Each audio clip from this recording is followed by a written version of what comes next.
Assalomu alaykum aziz do'stlar. Ko'pchilik arab choyini taklif berishdi, ko'p so'rashdi. Biz o'sha so'rovlarga binoan haqiqiy karak choy, ya'ni arab choyini tanlashga harakat qildik.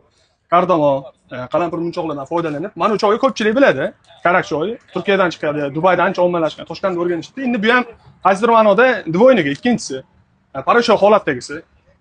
Endi biz o'shani o'zimiz olovda realniy sut bilan qaynatib pishirdik. Biz do'stimizga degustatsiyaga o'zgina beramiz. Xolis baho beradilar. Bismillah. Mana shu.